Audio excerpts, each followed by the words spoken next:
दोस्तों, bank reconciliation statement क्या होता है और क्यों बनाने की ज़रूरत पड़ती है। आप इंटरव्यू के लिए जाते हैं, वहाँ पे आपसे ज़रूर पूछा जाएगा, अगर आप अकाउंट्स की फील्ड में है तो, कि इसे क्या आपको बैंक रिकन्सिलेशन बनाना आता है। अब अगर आपको यही नहीं पता होगा कि क्यों बनाया जाता है या होता क्या है ये अलग चीज़ है, पर क्यों बनाया जाता है ये भी एक अलग चीज़ है। तो आपके पास एक पासबुक होती है, एक कैश बुक होती है। कैश बुक मीन्स मतलब आप अपने घर, आप ऑफिस में, कंपनी में, सॉफ्टवेयर में जो अकाउंट्स मेंटेन करते हैं, बैंक अकाउंट ओपन करते हैं, उसमें जो भी ट्रांजेक्शन होते हैं, एक्सपेंस होते हैं, इनकम होती है, उसको रिकॉर्ड करते हैं। आई मीन टू से जो बैंक से पे होता है उसको आप रिकॉर्ड कर लेते हैं, ठीक है। और वो का वही ट्रांजेक्शन बैंक में भी होते हैं।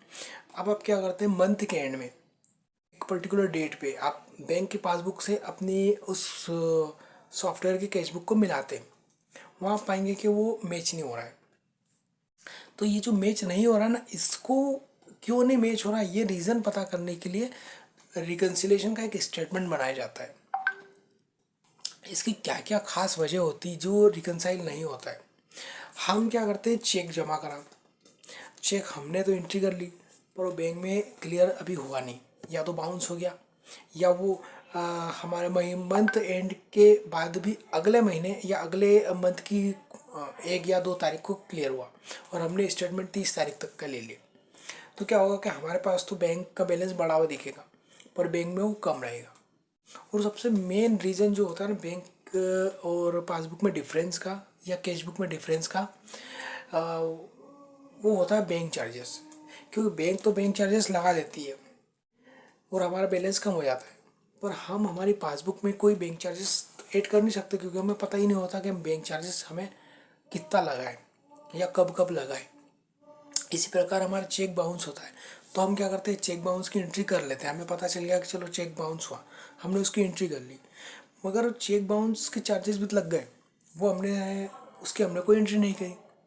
ऐसे ही कुछ क्लाइंट क्या करते हैं, डायरेक्ट बैंक में कैश जमा कर दिया। हमने कुछ उन्हें सेल करा था, तो उनने हमें कैश या चेक से पैसा न दे के हमारे सीधे हमारे अकाउंट में पैसा जमा कर दिया।